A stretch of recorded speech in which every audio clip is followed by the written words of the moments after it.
And I can design something for this person according to what I have already done, and they're happy with that body of work. And I've done that as many times as their requests. I've done that, but I wouldn't go out there design something just because they want a ring that perhaps looks like some other catalogs. I wouldn't do that.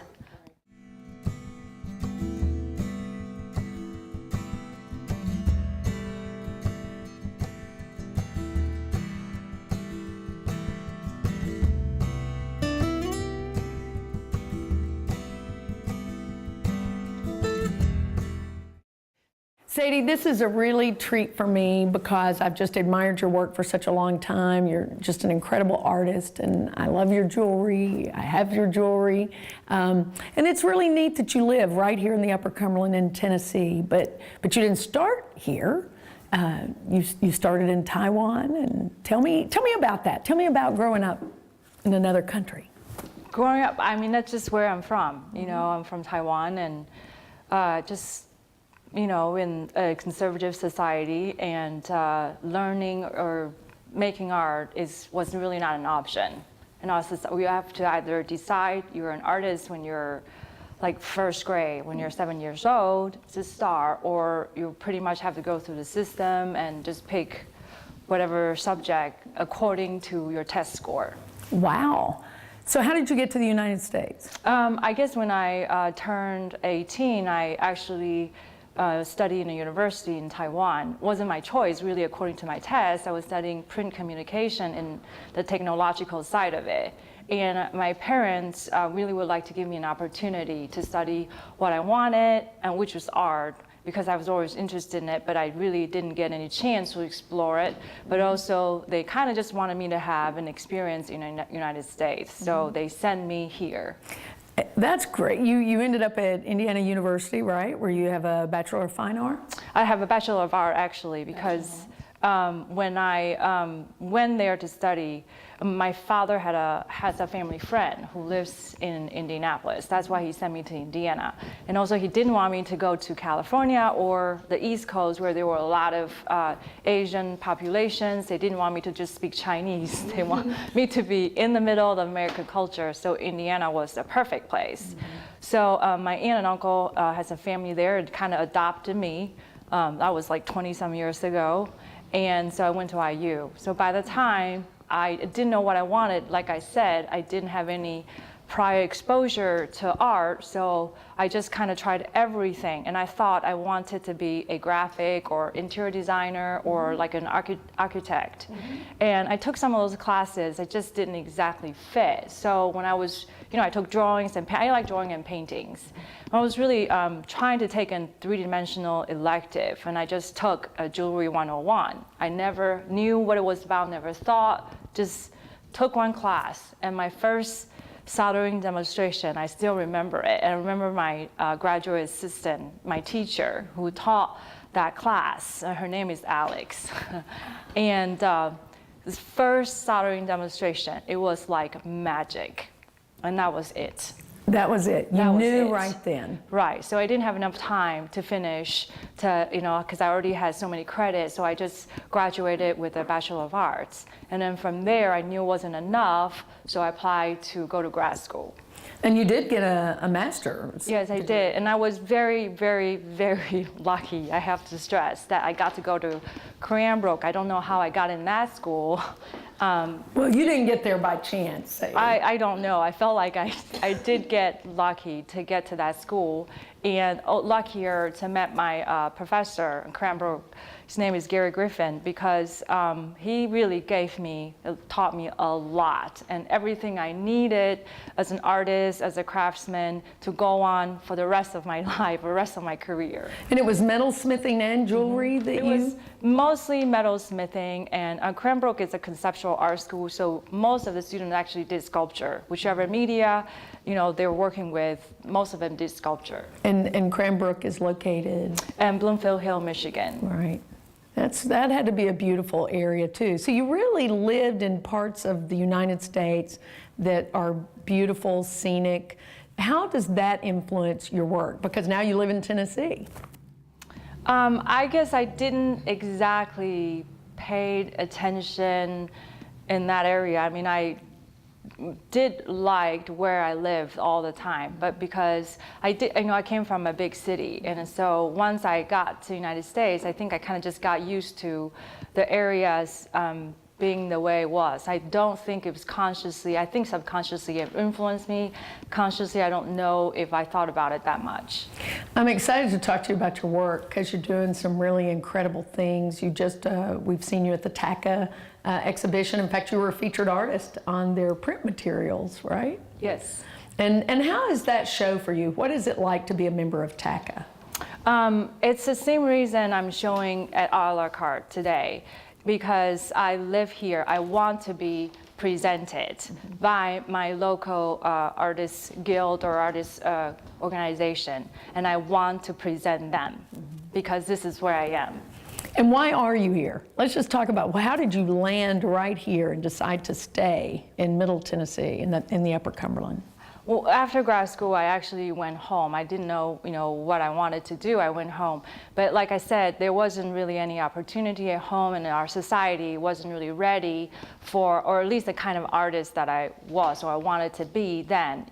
So either I only had choices to teach at colleges or universities, and I think that was it. But I wanted to be an artist, and there wasn't, at least to me, it wasn't really opportunities or paths that prepared me to do that. So my friend, I went to Cranbrook with one of my colleagues, she was the artist in residence in the Metals program. So, I was just having a hard time after a year and a half and talking to her on the phone.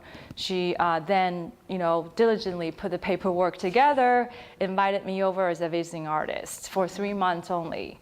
So, but long story short, after she invited me over for 3 months, then I applied for her job and that never left. So that's 13 years ago. Wow. So you were at the Appalachian Center for Crafts, and I'm sure that was a rewarding experience, being around students, influencing students. Your first teacher, really obviously the one that sort of inspired you in that Jewelry 101, and your other professor.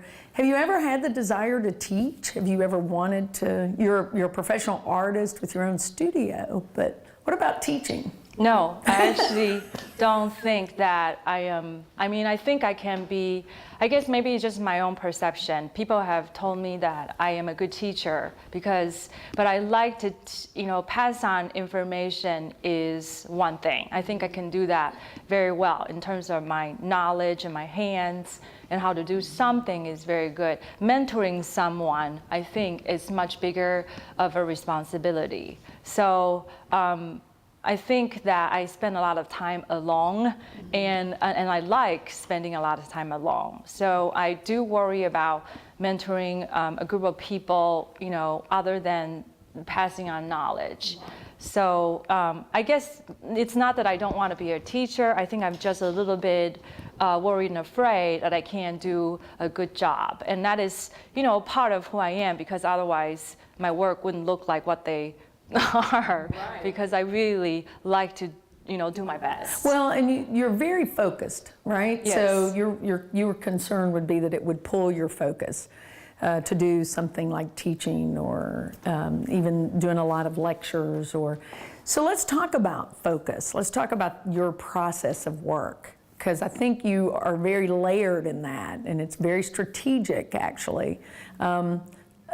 Explain that. How do you start? Do you start with a vision of what it looks like? I guess, yes, there are many different ways I can talk about it. Someone just asked me that question, and she was having trouble resolving an issue. Maybe I can talk about the process of doing that. So I do in 3 steps, but these are just simple 3 steps. There's a lot more to it when I do it. So the first step is very simple. I draw everything down. Whatever ideas I have, and I'm not afraid to draw it down, even if it's perhaps someone else's idea, or it looks like something, or it looks like something really simple, it looks like something that anybody can think of, even if it's just a circle or, a diamond shape, an oval shape, or just something that is, whatever it is. I'm just not afraid to draw it down and not be ashamed of it. That's my first step. Just draw everything down, like writing, do your draft. Right. And then I will walk away. I put it down and walk away. And however long it takes, I come back to it. And this second phrase takes a long time because the second phrase is where I sit down and I go through everything I drew down in the first place. And I go through them and do editing, kind of like writing. But I really work hard to draw on things that matters to me, the things that are attracted to me, and things that, you know, is who I am, what I want to speak about in the visual language on paper. And I work as hard as I can until I get something. And then the end of this, I might have a grouping of 5, for example. I will go through pages, go back, you know, go backwards and go forward. I could have like 8 pieces. I could have 12 pieces. I could have 1 pieces, you know, 1 piece. And sometimes I could have none, you know, it's possible, but let's just say I have 1 because I will always force myself to have 1 to work with. So I would take this one, no matter how many pieces there are, I would start, decide on 1 piece, and then I would start the making process. When the making process starts is when everything unfolds. Because the making process, I have to allow it to be part of my design process. It's a part of a resolution. It's the whole part of, you know, how, because when you have an idea in your head, I think the communication has to bridge is how do you make that idea in your head, that vision, into a real object. That everything about that is in your hands, is in your experiences. So you have to allow your experience to speak. So sometimes I will have a vision in my head and it will be as clear as a bell, great, and I would try to make it and will match 100%. That is, you know, that happens, that's great. But a lot of time it doesn't happen that way. And I just have to give them room to breathe. Right. So the making process is important. And there's another time where it happens, this time at this particular grouping of work that I'm working on, is I had a vision, but this vision was only half there. So I start the making process hoping that it will resolve the problem, but it didn't. And I worked on other things that came from the making process. So I maybe make 2, 3 other pieces, and it didn't resolve still. Right. So then I had to sit it down, and I walk away. You just leave? I just walk away, and I start a whole other process with other pieces, and then I would think about this when I'm swimming. Well, I'll think about it when I maybe do yoga, and I'll think about it when I'm driving. I'll think about it maybe before I go to bed, just right before I fall asleep, or I think about it the first thing in the morning, and just think and not exactly, I mean, I work hard, but I don't try to force it to come, but it does come. So when you I see it in my head. Then Yes. when you come back, then the process takes place. The creative process then really completes itself, right? When you take that time. Yes, it completes itself in 2 stages. One is during the making process, maybe some idea happened there. But a lot of times when I walk away from the making process, and then the vision comes to me when I work hard at other things at other times. You know, you described that once to me about it being like people.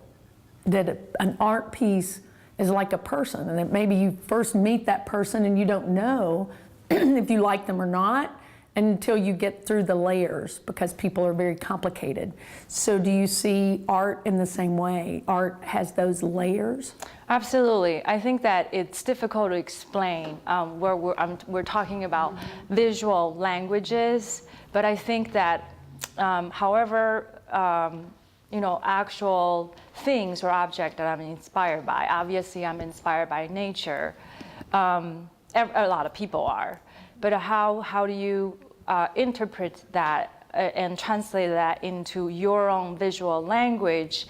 I think it's you know, it's something that each artist has to really work hard and investigate and find that voice of your own. And I felt like I worked really hard for 10 years because, you know, I have a lot of ideas and designs, and but I feel like I finally found a voice of my own.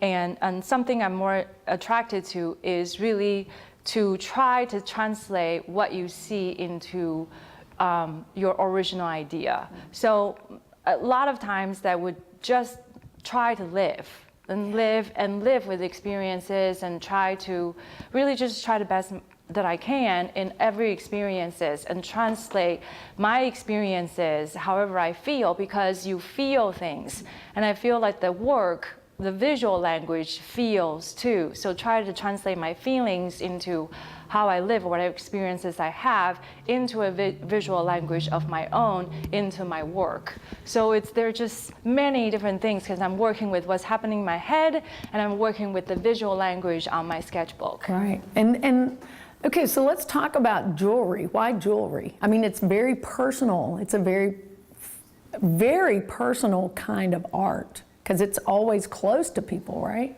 That's exactly like why I like it. But the interesting thing about that is I was never a jewelry person. I never grew up wearing anything, and I still don't.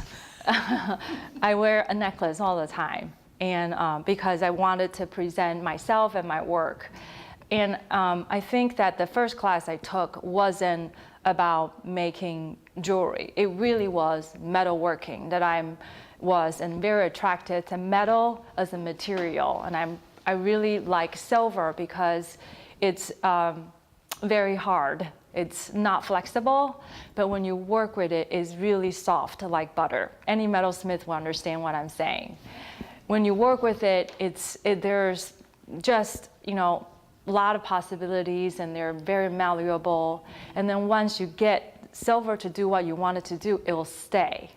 And it's pretty easy to fix mistakes. It's not like other media. There's ways. If you're good at it, you can fix a lot of mistakes, and you can also practice on fixing a lot of mistakes. So I think I'm just really attracted to this material, metals. What other kind of things besides silver?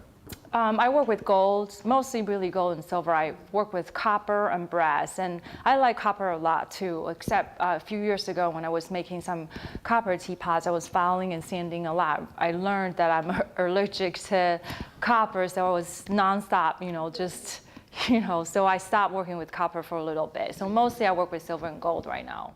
So. Do you custom make jewelry? Do you meet somebody and do you make something specific for them, or is it more of just a personal reflection of you as opposed to that person? It had to be both. It had to be this person and my work, not me. The person I work, well, maybe it's me too. The person my work has a connection, and the person likes my work, and I can design something for this person according to what I have already done, and they're happy with that body of work, and I've done that as many times as their requests. I've done that, but I wouldn't go out there design something just because they want a ring that perhaps looks like some other catalogs. I wouldn't do that.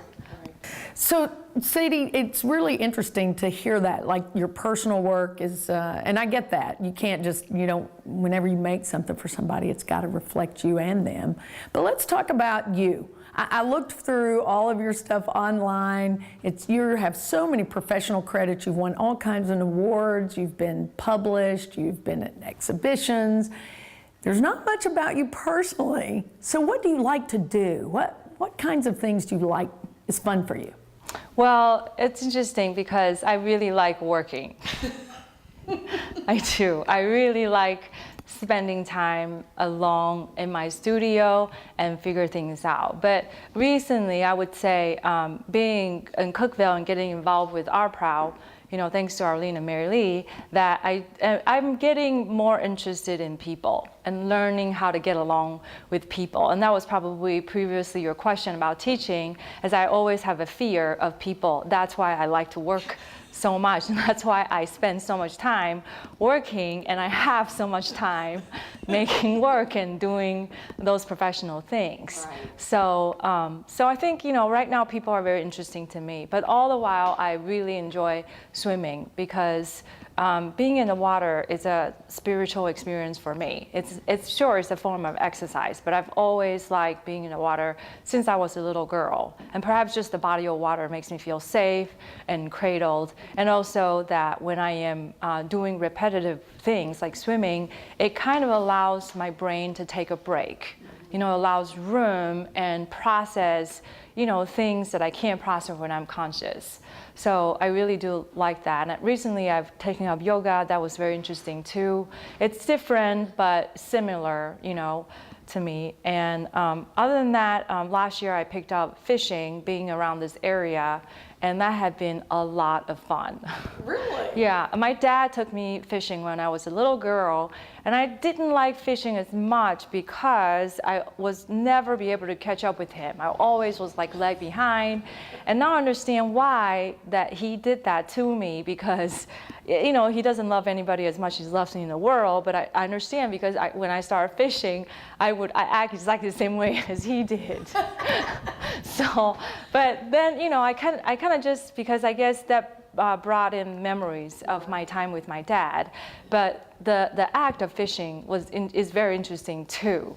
So I enjoy fishing. Do you eat the fish? I do. I learned how to, I think just everything about that. I don't think I can go hunting. I don't think I can pick up a gun and kill an animal, but I guess maybe it's the size of the fish. So I learned how to fillet a fish, and I have a lot of practice, and it was hard at first, but I think I can handle a fish pretty good now.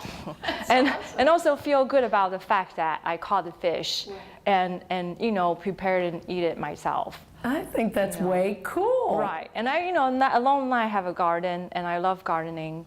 It's doing the same, and that was an experience I had with my grandmother. And I grew up just going to the garden in the summer every day with her and watch her how to do it. And I really thought, yes, regardless I like gardening, I really thought it was also bringing back memories of time that I had with her. So that was a lot of fun. And now, I also get into, of course, growing is interesting too. So, yeah, there's a lot of that small interest, but I think right now, the new interest was people, and seeing them as layered, like you said, as complicated, and like how my work can be. So, and it's just a new challenge, and allowing people to give me energy now instead of, in the past, maybe I perhaps just feel insecure about myself. So that's why I was afraid of people. And I feel less afraid of people also as I feel more secure about my work and about myself. How do you think that your work has really transformed over the last 10 years? Do you feel like it's gone through a real change?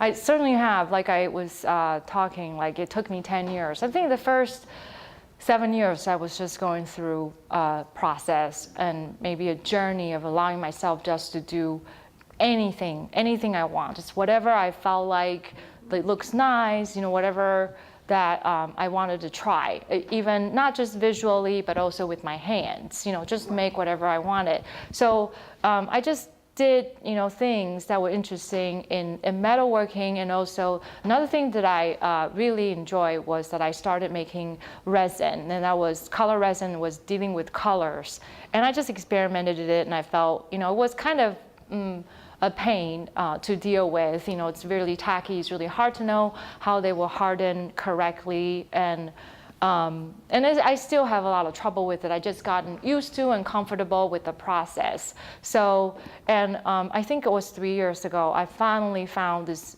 new voice, and I call this body of work like folding leaf, which is exactly what it is. I take a piece of metal, I fold it like a three-dimensional leaf. And what I like about it is that I could take this one design element, that one thing I created in terms of process or like a voice, a visual voice of my own.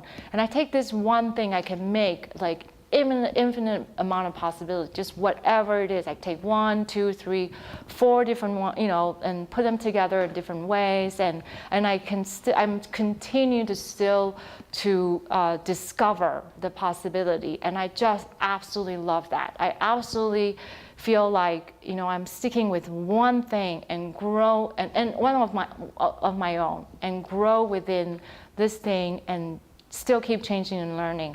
And more recently, what I've done is to combine my color resin work with my folding leaf, because it used to be just completely separate. And it took a long time to put it together because the making process is so different, and it was challenged on the making, on my hands, not necessarily in my head. But at the same time, like I said, the making process is 50%. it really is that important. So I had to allow the making process to resolve before my visual, you know, can get resolved. So I finally have resolved that, and then from the day I resolved it, that was probably the end of last year, to right now I have already went through 3 stages of how they change. Wow. So, and I'm really excited and happy with this group of new work. And I was preparing this show together, I was telling Arlene, because I remember the days, I remember the months, I remember the years that when I was finished with a group of work, or when I was ready for a critique, when I was ready to present a group of work, that I was never able to really say to myself that I am happy with this body of work, but I am happy with this body of work today.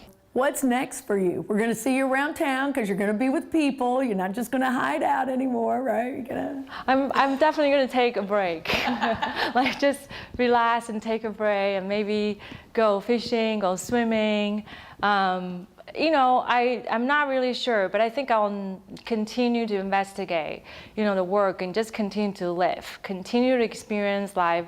And, you know, I always try my best. So I will try my best to live, to make my work, to be a good friend, you know, whatever it is I have to be, I will try my best to do it. I have no doubt you're going to succeed. So thank you, Sadie. Thank you so much. Thank you so much. It's awesome. It's my pleasure.